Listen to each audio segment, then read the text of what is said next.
la Universidad Autónoma Metropolitana de Iztapalapa y el Consejo Nacional para la Cultura y las Artes, y es maestra de Estudios de la Cultura y Comunicación por la Universidad Veracruzana.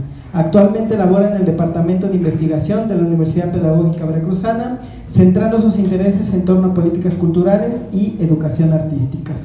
Y bueno, por último, la maestra Olivia, un gusto tenerla, maestra. Ella es maestra en Historia por la Facultad de la Universidad Veracruzana. Realizó sus estudios de especialización en Sociología e Investigación Social en la Universidad de Roma, Italia. Doctorante en Formación del Mundo Contemporáneo por la Universidad del País Vasco de España. Académica de carrera de tiempo completo del Instituto de Investigaciones Históricas y Sociales por parte de la UB y catedrática en citada facultad. Fue directora del Archivo General del Estado de Veracruz de 1993 al 2016 y asesora técnica del Archivo Municipal de Jalapa del 2018 al 2021. Además es presidenta del patronato del Museo Casa de Jalapa, como lo había mencionado antes el doctor Rubén Morante, autora de libros y artículos sobre la problemática rural y social en la entidad veracruzana, prologuista de libros históricos y ensayista sobre la organización de archivos públicos. En sus últimas publicaciones encontramos Poder Político o Poder Social en el Chicontepec decimonónico. En la obra Gobierno, Política y Cultura, Diálogos entre Tiempos y Disciplinas 2022. Teatro, cines y salones, otros espectáculos públicos en Veracruz, en la revista Veracruz, El nacimiento de nuestra cultura 2020. La modernización y las primeras organizaciones de los obreros portuarios de Veracruz, en el libro Veracruz, Puerta de 5 siglos, tomo 2, 2019. Entonces, entrego los micrófonos, les pido un fuerte aplauso para la maestra Lourdes, la maestra Olivia y también para la maestra Rafaela.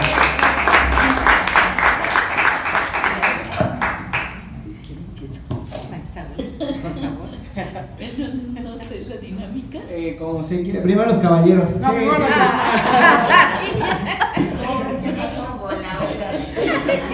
que hoy no nos pusimos de acuerdo. Bueno, el tema que nosotros, Jalapa hoy, es el tema que nosotros. Ok. Bueno, cuando me invitó Rebeca, la verdad es que en un primer momento iba a decir que no, porque, bueno, hoy, precisamente hoy en el Citro, están presentando un libro en el cual participé, pero bueno, no, finalmente decidí venir y estar con ustedes, y escogí hablar sobre un aspecto histórico, vincularlo con la participación de la sociedad civil. En el sentido, bueno, uno de mis primeros trabajos de investigación tuvo que ver con una investigación que publiqué posteriormente en el 81, y era en el lugar en el que yo había estudiado una parte del tiempo, otra parte estuve en el centro de la ciudad, pero se trata del barrio de San Bruno, donde está ubicado la unidad de humanidades, así le decíamos, la unidad de humanidades. Y bueno, es la colonia de San Bruno. En ese tiempo, estamos hablando de los 80, ya después tuve la fortuna de empezar allí como investigadora, y entonces es una colonia que a mí me llamó mucho la atención, sobre todo porque era una colonia que aún conservaba mucho de lo que era la Jalapa de principios del siglo XX. Entonces, bueno, en los estudios históricos que realizaba yo, pues no me dé tiempo, porque si no, también nos vamos a exceder. Era muy importante una línea de investigación que tenía que ver con la clase obrera. Y parecía que en Jalapa no existía, era la ciudad de los estudiantes, ciudad de servicios, ciudad gubernamental, donde había servicios gubernamentales al servicio de los ciudadanos, etc. Pero en cambio en la colonia donde estaba ubicada Humanidades y donde yo desarrollé mis primeras investigaciones, como muchos antropólogos que empezaron y sociólogos empezaron a estudiar esa parte de la ciudad, ¿no? Entonces, bueno, ¿cuál fue el fruto finalmente de ese trabajo?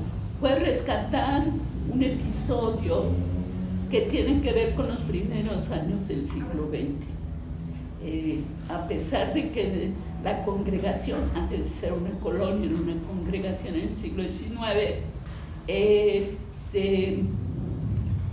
una colonia que se identificaba como un centro de trabajo de 150 trabajadores. La mayoría vivía en esa pequeña congregación que llegaba hasta lo que hoy conocemos como el Meridiano. Creo que le seguimos nombrando así por una tienda que existía, pero en realidad la tienda tomaba el nombre de un crucero que se llamaba el Meridiano. Bueno, entonces, ¿por qué? Porque bajaba uno el crucero y pasaba la línea del ferrocarril, que a muchos todavía les tocó, a mí ya no. Yo cuando llegué a Jalapa ya no pasaba la línea por ahí, pero existía todavía el tramo. Entonces todavía estaban levantando los rieles, digamos, ¿no? Y después, bueno, ahora conocemos la avenida Ruiz Cortines, pero nosotros la conocimos todavía con sus rieles y en condiciones pues bastante marginales, que era lo atractivo de la colonia antes de que llegara Humanidades, pues era el circo. Ahí sí, yo creo que todos los niños jalapeños iban al circo. Posteriormente, entre Humanidades, los servicios poco a poco se empiezan a expandir por la colonia, pero no solamente era la colonia, que era la colonia Ferrer Guardia, más conocida como San Bruno, sino también existía otra colonia aledaña, que es la colonia Obrero Campesina. Y creo que esa es una investigación que tenemos pendiente en general, la investigación de las colonias. Yo solamente les hablo de la que yo tengo más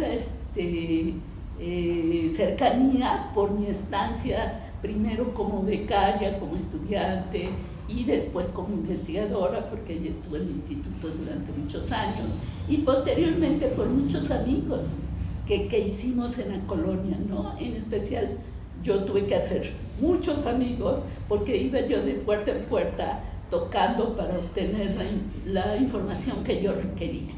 Y que en ese tiempo era rescatar un episodio de la vida calapeña que se quería olvidar, que estaba cancelado de inclusive el relato. Cuando uno le preguntaba a los trabajadores, se lo saltaban, como que había 20 años que no existían en San Bruno, ¿no? Y empezaban su relato a partir de 1935. O bien lo hablaban, la fábrica era muy antigua y perteneció a Benito Gómez Farías, y después era de una familia española de apellido Saldo, y había una hacienda, que es la hacienda Molino de la Pedreguera, y después se saltaban hasta 1935 hablando de la cuestión sindical. Pero 20 o 30 años se lo saltaban porque era un periodo donde había existido una cédula comunista. Y un grupo que fue muy importante, porque aquí vinieron gente como José Revueltas, Hernán Laborde, Concha Michel, entonces muchos militantes comunistas de la época, ¿no? Y entonces parecía que estaba prohibido, ¿no? Estoy hablando de 1980, yo lo presenté en 1981, posteriormente, como ustedes escucharon en el extracto rapidísimo de Juan, que siempre lo tenemos que hacer así del currículum, pues salí del país. Cuando regresé, se había publicado no solamente San Bruno, el trabajo de San Bruno, sino se había publicado, eran los pininos también de Radio Universidad, una especie de radionovela. Y fue muy importante este esfuerzo piloto de la radio de la Universidad Veracruzana y de esta radionovela que había dirigido Julio César, que siempre le voy a recordar a mi amigo antropólogo por eso también, porque él me dijo, la vamos a convertir en radionovela, sin yo pensar en el alcance de la radio en sus inicios de la Universidad Veracruzana. Y bueno, obviamente yo regresé en el 86, caminé otra vez por la Mártires 28 de agosto, y fue muy interesante cuando me decían, señorita o maestra o fulanita, ¿no? Algunos a lo mejor sí se acuerdan de mi nombre, y me decía, escuché la radionovela. Yo así como, ¿qué? Pues no la había yo escuchado, obviamente, porque yo había salido del país. Entonces, y dice, ¿se acuerda que me entrevistó? No, pues no, seguramente no lo había entrevistado, pero ellos se sintieron parte de ese relato, ¿no? O sea, ellos habían conservado una identidad, se habían apenado o guardaban en su memoria unos años en que hubo represión, asesinato, persecución contra los elementos rojos y radicales, pero sí se identificaban con ese pasado, ¿no? Entonces, ¿qué pasa hoy con esa colonia de la Ferreguardia, que hoy todo el mundo, cuando hablamos de esa parte y de obrero campesina, bueno, pues, ¿qué pasa? Bueno, han llegado más migrantes, hay una población más extendida, pero lo interesante es cómo la población lo va asumiendo, aunque no sean descendientes de esas 300 familias de obreros, se asumieron como parte de ese pasado. Y por supuesto que aportan con lo nuevo, ¿no? Lo que ellos traen aparte. Entonces, bueno, yo cuando el objetivo de platicar esto es, pues sí es muy interesante escuchar a todos los compañeros hablar sobre el museo, pero yo creo que falta, y Jalapa le falta trabajar todavía muchísimo en la conservación del patrimonio histórico, en la defensa de su patrimonio documental, en la defensa de su patrimonio arquitectónico, ¿no? Y eso está ahí en San Bruno. Hay grupos de colonos, hay dos, o al menos yo conozco a 2 grupos de colonos que bueno, tienen sus diferencias, pero que tienen esos objetivos, ¿no? Ojalá que Jalapa llegue a tener no solamente 8 o 9 museos, como lo vimos en el cartel de inicio de este foro, sino que tenga muchísimos museos, y algunos de ellos que sean de las colonias de Jalapa. Bueno, pues yo lo dejaría hasta aquí.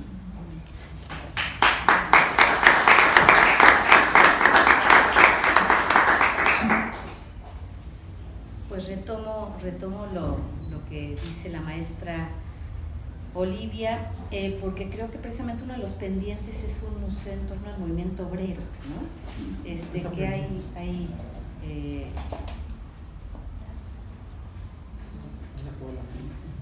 1, 2, 3. Gracias. Creo que está pendiente, entre muchas otras cosas, como dice la maestra Olivia, pero está el edificio que siempre a mi compañero Melchor y a mí nos ha parecido que sería sensacional, lo que fue el Sindicato del Dique, que ahora es un restaurante, por cierto, muy rico, ¿no? La Popular, pero siempre nos pareció que podría ser un lugar precioso para un museo del movimiento obrero, y más que está en un barrio que tuvo parte de este movimiento, ¿no? Yo quisiera retomar pues lo que plantea la celebración internacional por el Día de los Museos, que plantea el tema de los museos en el desarrollo sostenible y el bienestar, ¿no? Me parece que ha sido una jornada realmente maravillosa la que hemos tenido el día de hoy. Yo creo que ha sido de mucho aprendizaje, de mucho compartir, ¿no? Y me parece que esto ha sido muy importante. Escucharlos a todos ustedes nos ha permitido, a quienes hemos estado sentados de aquel lado, incluso intercambiando estas sillas por aquellas, nos ha permitido visitar estos espacios de los que nos hablaron hoy. Para mí, escucharlos a cada uno fue precisamente adentrarme en los espacios, en verlos, en vivirlos y reconocer, yo diría, a estos agentes que tienen que ver con los museos, ¿no? Por una parte, desde luego, que lo señalabas, Minda, que es muy importante y lo han señalado varios de ustedes, los contenidos, claro, que hacen únicos a cada uno de estos recintos, ¿no? Estas colecciones maravillosas que les dan su lugar en la ciudad de Jalapa. Por otra parte, esta importancia que se está dando a los públicos, que me parece que es muy acertado, estos cambios de paradigmas, sí, los contenidos son muy importantes, pero como decían varios, sin públicos no tenemos museos. Entonces, qué bueno que se atienda este tema de los públicos, sobre todo pensando en sus inquietudes, en este concepto que manejó Asminda, que me encantó, el mapa de significados, es decir, ¿qué les queremos decir a los públicos, pero qué están entendiendo nuestros públicos, ¿no? Y qué hacemos con esos significados que los públicos nos están devolviendo?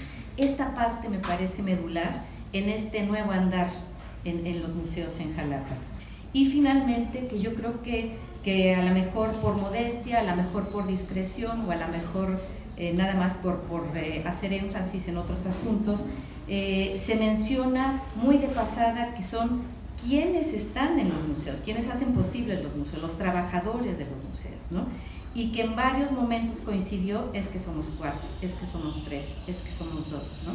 Que se vuelve entonces una labor titánica y casi heroica el preservar la acción de los museos cuando no se cuenta con el personal suficiente. Entonces, yo creo que este es muy buen día para precisamente reconocer a cada uno de estos agentes que hacen posible que existan estos museos en Jalapa. Y desde luego reconocer el trabajo de Rebeca, quien logró convocar a todos ustedes y que nos permitió a nosotros, repito, adentrarnos a estos espacios museísticos.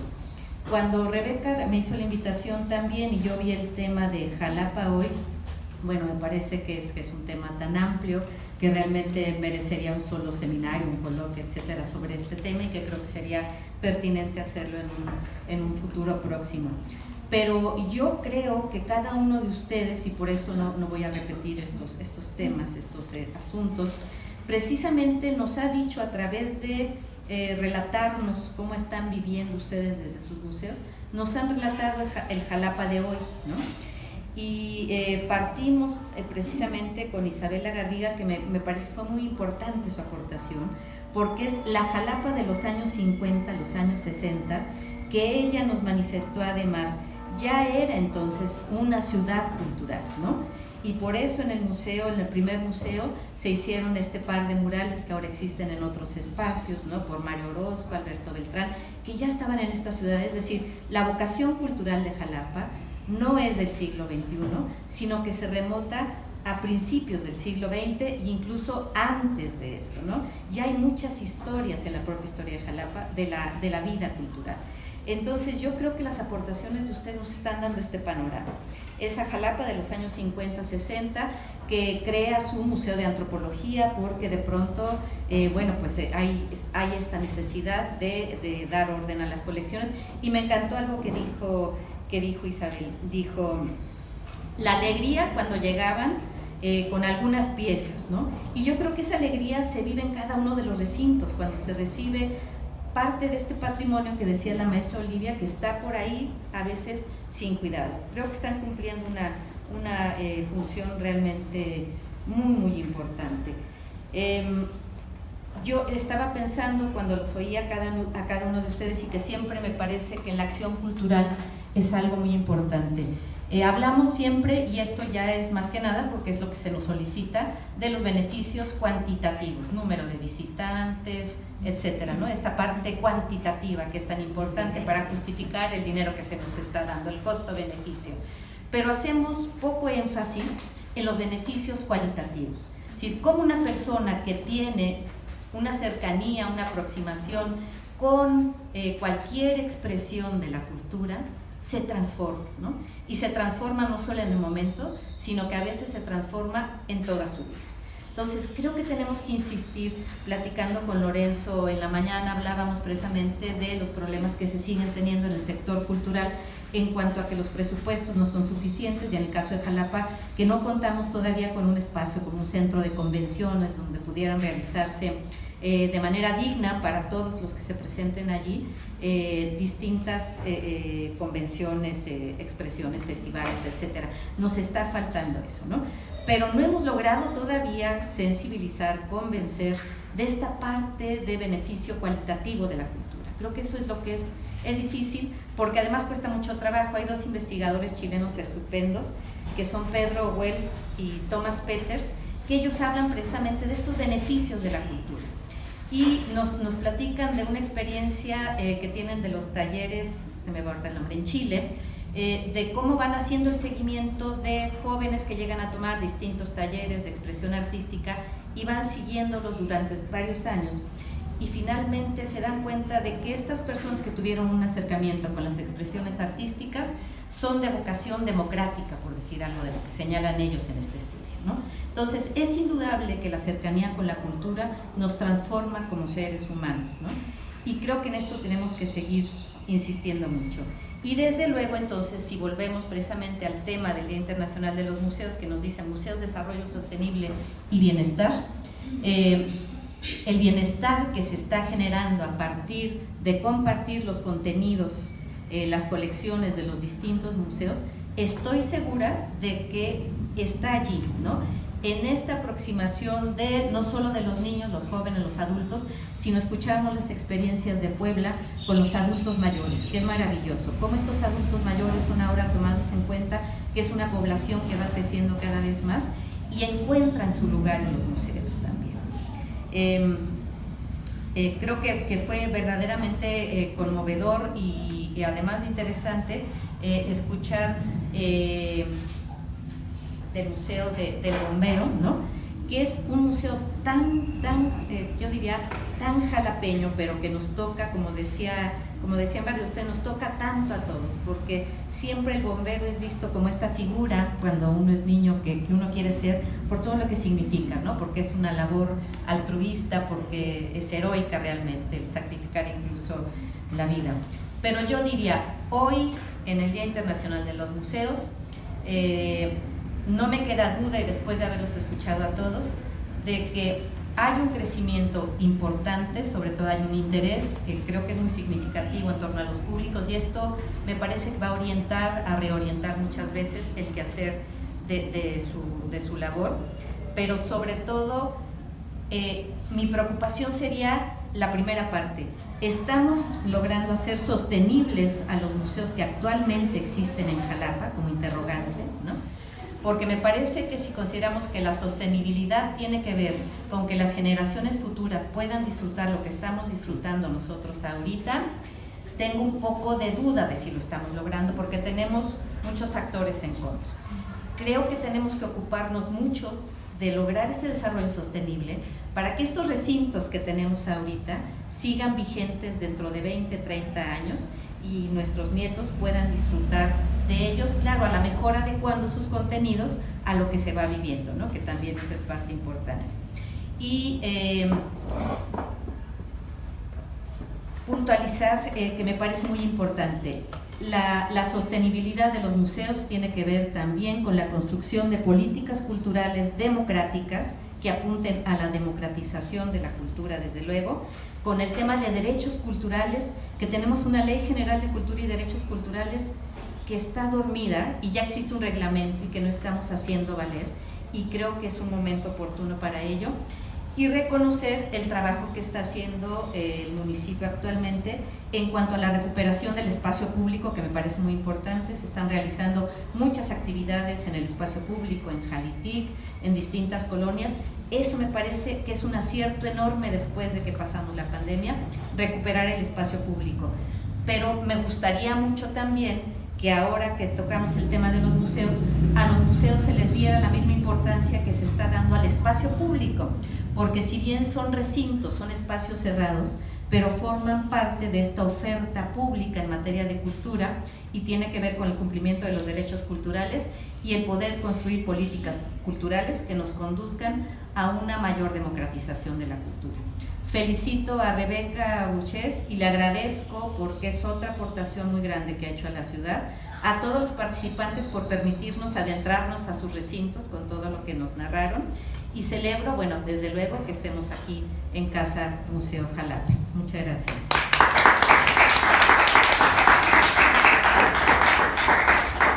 Yo voy a pedir una disculpa porque cuando me invita Rebeca le doy el título de mi participación. Mi participación originaria era un museo abandonado por la Secretaría de Educación de Veracruz, el Museo del Jardín del Niño, un museo que allá por los años 50 se quiso instalar en Jalapa. Han pasado 70 años y ahí están las cajas embodegadas en una escuela arrumbada. Faltándole 15 días al gobierno de Miguel Ángel Yunes, me mandan a esta escuela a hablar con las maestras, a ver todo el material que han cuidado desde 1925, todo el material de Isaura Zapata, de Berta von Blumer. Y yo estaba trabajando esto, y cuando me llega la invitación y veo que había que hablar de Enrique Pasquel, entonces antier me puse a trabajar un poco Enrique Pasquel y ya fue lo que salió, va a hacer esto. Yo quiero agradecer a la maestra Rebeca Buches por directora de la Casa Museo Jalapa, y vuelvo a reafirmar por qué el miedo de la administración pública de Jalapa de darle reconocimiento de directora. Pues Rebeca, durante 50 años o más, ha sido una promotora cultural de nuestra ciudad. Ahí está su obra, por ejemplo, El Agua de la Ciudad, fundado en 1979, así como también la Casa Museo. ¿Por qué eso de encargada? Pues la Casa Museo no es un bulto de tomates, ni de chiles, ni de pepitas. Yo creo que no hay por qué denigrar el trabajo. Se ve muy bonita la invitación que nos manda Rebeca, pero yo siento una falta de respeto que encargada, ¿no? Yo dejo encargados los burros, los perros, el bulto, pero una institución, y Rebeca, con más de 50 años que le da el trabajo a la cultura a Jalapa, yo no sé qué le pasa a la administración pública. No creo que Rebeca vaya a tomar las instalaciones para que la nombren directora a perpetuidad, como el cronista que vive ahí en Constitución. No, yo creo que Rebeca ha sido una mujer muy digna, y que se le reconozca su trabajo, ¿no? Bueno, después de esa grillita vamos a hablar de quién fue Enrique. Ya diste paso para que sea emérita. Sí, Emérita, ¿no? A perpetuidad. Bueno, tuve la oportunidad de tratar a Enrique Pasquel durante la administración municipal del licenciado Carlos Rodríguez Velasco, presidente municipal de esta ciudad de Jalapa entre los años de 1995 al 96 del pasado siglo XX. Gracias al contador y en aquel momento estudiante del doctorado en estudios regionales Jesús Jiménez Castillo, que en esa administración era el contralor municipal, y desde ese espacio también se ocupaba de un espacio de un área de publicaciones bajo la conducción del antropólogo Julio César Martínez, ambos fallecidos en estos tiempos del COVID en 2020 y 2021. En esa administración se publicó una obra sobre la historia de Jalapa que no pasó por el visto bueno ni de Jesús ni de Julio César Martínez, una obra escrita por un reconocido antropólogo y también amigo. Pero Enrique Pasquel Jiménez, al conocer dicha obra, luego de su lectura descubrió que era un total plagio de la obra de su tío Leonardo Pasquel Jiménez, 1900-1991. En aquel tiempo el antropólogo no quería ser presidente de la Suprema Corte de Justicia.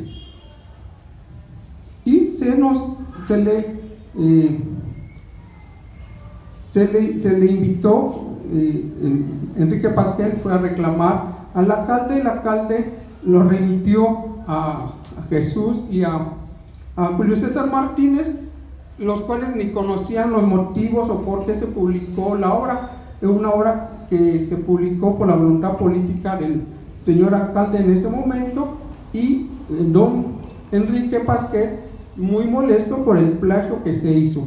Esto me dio la oportunidad de Jesús, yo tenía como 3 años de haber salido en la Facultad de Historia, y invitó a un grupo de historiadores para que evaluáramos la obra del antropólogo hoy finado, y que se retirara de la circulación esa historia de Jalapa. Ese fue mi primer encuentro con Enrique Pasquel. Más tarde fuimos convocados por la pedagoga Gloria Jiménez Illescas para escribir una obra sobre los sitios franciscanos en el estado de Veracruz, que dio como resultado en el 2008 una publicación ya no como libro, sino como revista. Ahí Enrique Pasquel tuvo una destacada participación en sus comentarios y algunos recorridos que dimos por el centro de Veracruz buscando los sitios franciscanos. Así tenemos que Enrique Pasquel lo voy conociendo, y finalmente es que me estoy repitiendo. El apellido Pasquel es un referente en la ciudad de Jalapa desde finales del siglo XVIII y sobre todo en el siglo XIX. Fue una de las familias más importantes de la sociedad jalapeña, tanto en el ramo de la industria como de la función pública.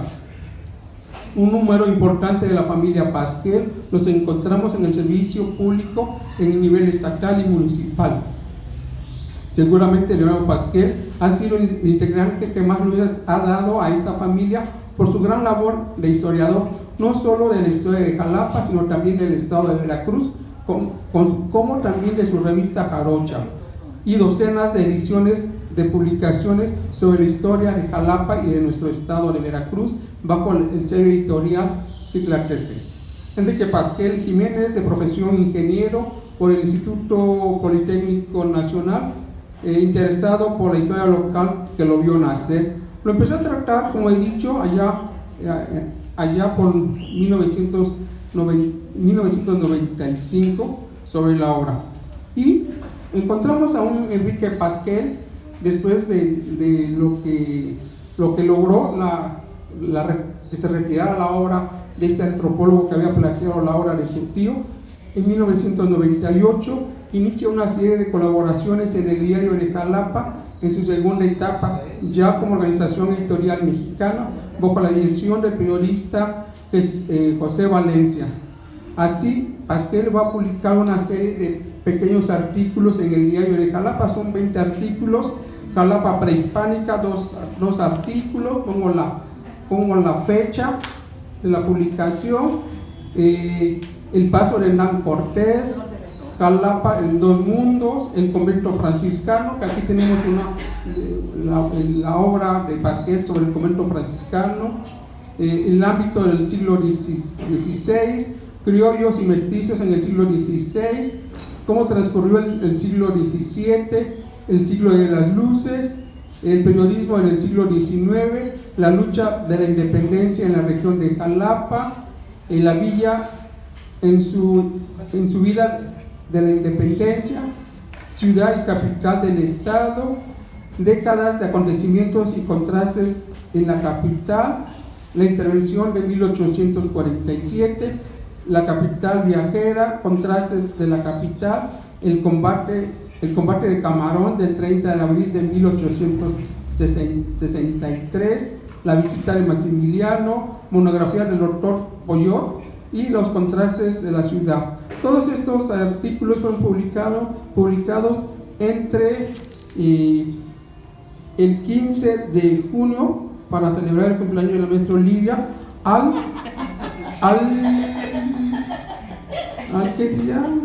al 30 de noviembre de 1998 en la hemeroteca del Archivo Histórico Municipal que dirigieron aquí la maestra Olimpia y la maestra Olivia. Encontramos ahí, yo escaneé todos estos artículos, pero anoche no sé qué pasó a mi disco duro, nunca los pude encontrar, y bueno, Enrique Pasquel fallece todavía con Vicente Espino y Carmen Boom, lo fuimos a visitar ya en una etapa muy, ya la enfermedad estaba muy avanzada. Fue impactante ver a un hombre ya en las últimas momentos o meses de su vida. La historiadora Olivia Domínguez Pérez, aquí presente en la ceremonia de declaración de jalapeño distinguido, afirma: con su venia, honorable ayuntamiento, el ingeniero Enrique Pasquel Jiménez nació el 29 de junio de 1944 en la casona construida a principios del siglo XX por su abuelo, el jurisconsulto y notario Enrique Jiménez, ubicada en la calle de Hidalgo número 33, siendo sus padres Carlos Amador Pasquel Caraza y la señora Matilde Jiménez. La familia Pasquel desciende de un antiguo linaje vasco que llegó en el siglo XVIII a la entonces villa de Jalapa. Dueños de varias haciendas de la región de Jalapa, Coatepec y La Orduña, Lucas Martín, las cuales desempeñaron un importante papel como unidad productiva para la región. El pequeño Enrique emigró a la Ciudad de México junto con sus padres a la edad de los 6 años, la capital del país. Fue inscrito en el Instituto Víctor Hugo de la colonia Narvarte para cursar los estudios básicos. Y muchísimas gracias, porque yo ya estaba todo, ya anoche ya no sabía si terminar lo del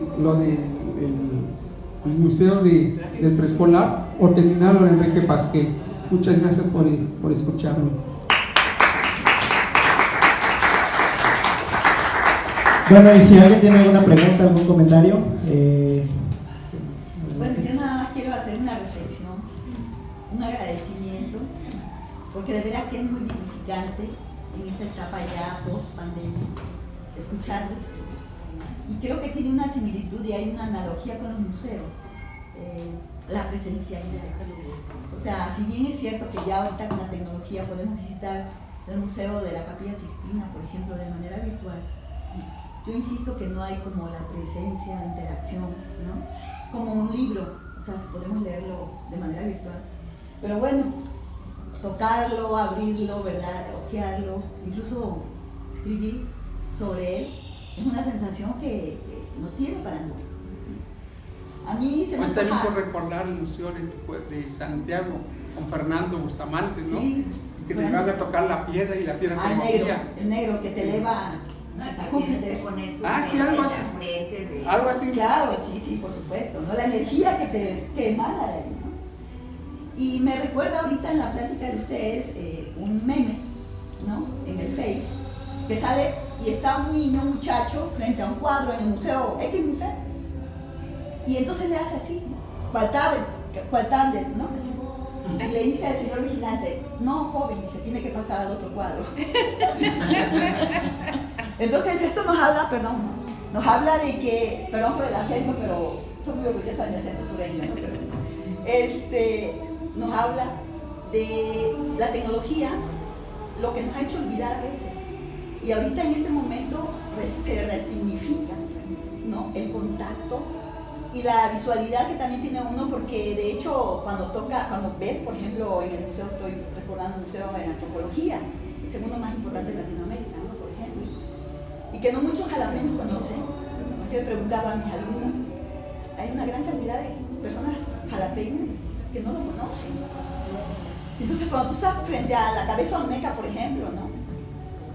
No la puedes tocar, pero sí la puedes tocar con los ojos, ¿no? Entonces es una sensación indescriptible, una sensación que no tiene analogía en otra cuestión, o sea, no tiene. Creo que esta jornada, a pesar de que yo llegué ya después por cuestiones laborales, pues te hace revivir lo que significa la visita al museo, cualquiera que sea, ya botánico, ya MUXA, ¿no? Ya pictórico, por ejemplo, ya en antropología, o O sea, cualquier museo pues nos hace vivir, nos vivifica, y yo agradezco la presencialidad de ustedes, ¿no? Porque de verdad que me recuerdan lo que se nos había olvidado, por cuestiones de salud, pero más bien nos habíamos retraído, ¿no? Y es hora de llegar, de salir y de resignificar la importancia del museo, cualquiera que este sea. Muchas gracias. Y gracias a todos. Gracias.